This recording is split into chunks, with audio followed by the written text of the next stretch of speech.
नमस्कार। मैं हूं संजय पंडित। श्री रामचरितमानस से एक कविता का संग्रह है जो आप लोगों के समक्ष प्रस्तुत है। श्री रामचंद्र जी वन को चले गए और उनके वियोग में राजा दशरथ अपने प्राण त्याग दिए। उन दिनों भरत और शत्रुघ्न ननिहाल गए थे। राज्य का कार्यभार गुरु वशिष्ठ पर आ गया। तो कविता है। बोले वशिष्ठ है व्यथित हृदय, राजा को भूसाई पाकर, दो कंधे तो बुलवा लाओ, कैकेयी के नैहर से जाकर। उन दिनों भरत कुछ विचलित थे, आंखों को स्वप्न यखरता था। कारण तो ज्ञात नहीं था, पर मन के भीतर कुछ गढ़ता था। गहरे संबंधों में प्रतिपल एक तार जुड़ा ही रहता है।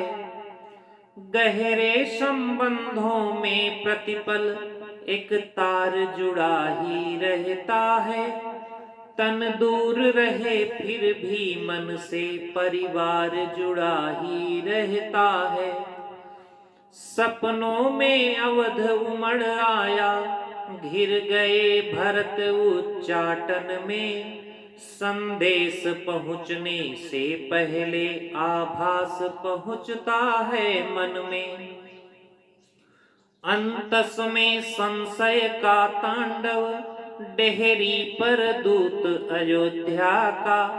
सूखे पत्ते सा कांप गया, वह भावुक पूत अयोध्या का। अनुमान किया कैकेयी सुत ने, संयोग नहीं यह साधारण।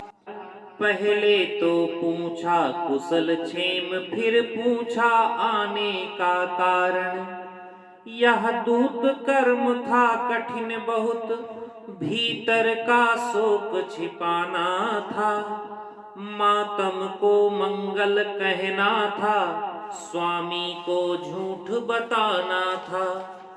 मातम को मंगल कहना था, स्वामी को झूठ बताना था। घर नगर चतुर्दिक मंगल है, यह बात अधर जब कहते थे। पिंडलियां कंपन करती थी, आंसू भीतर को बहते थे। हे राजकुंवर गुरु आज्ञा से, आया हूँ तुम्हें बुलाने को। इसके अतिरिक्त नहीं कोई संदेश तुम्हें बतलाने को। चल दिए भरत रिपु दमन सहित, निर्बाध दौड़ता था स्यंदन। स्यंदन की गति से आशंका और आशा का जारी धारण। जब किया प्रवेश अयोध्या में, गलियों में सन्नाटा देखा। संशय का ज्वार उमड़ आया और धीरज ने भाटा देखा। संशय का ज्वार उमड़ आया और धीरज ने भाटा देखा।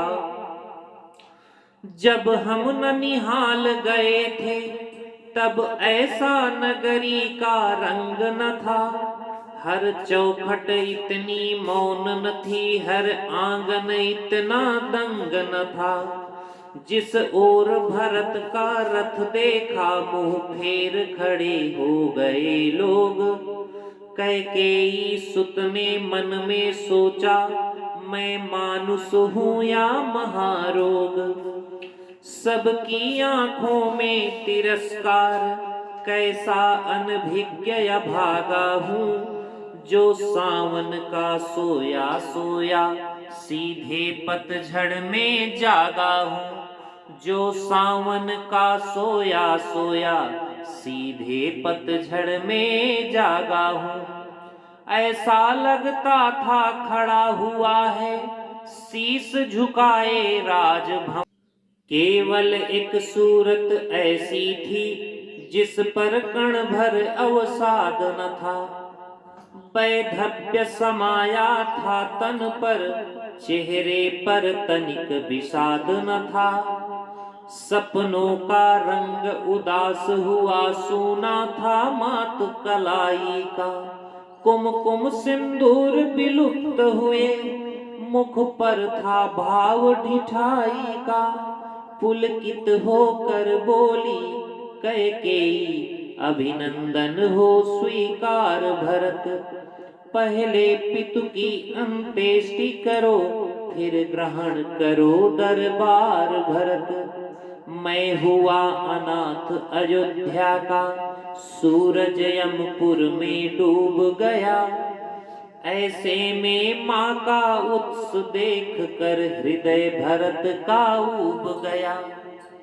ज्ञानी शब्दों से घटना का बस इंगित पाया करता है। भीतर का सच तो वक्ता का आचरण सुनाया करता है।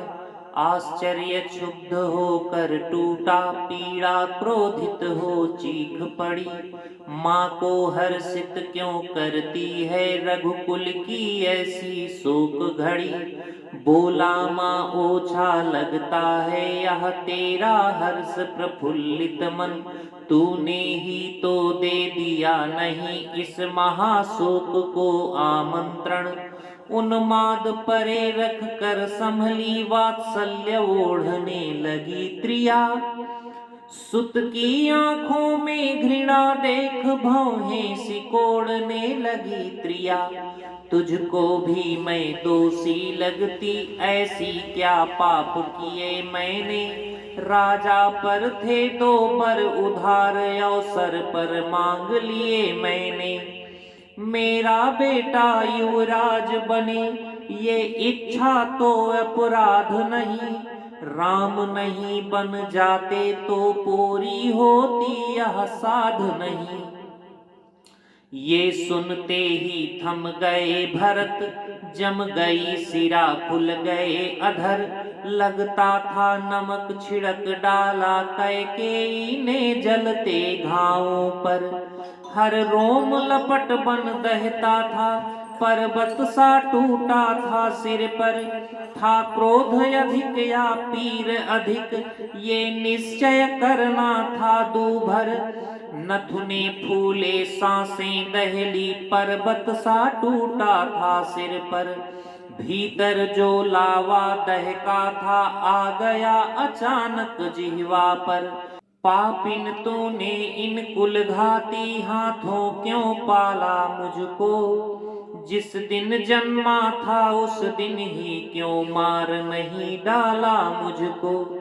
दर्पण तोड़ा है उत्सव का, ममता छल ली पापिन तुमने।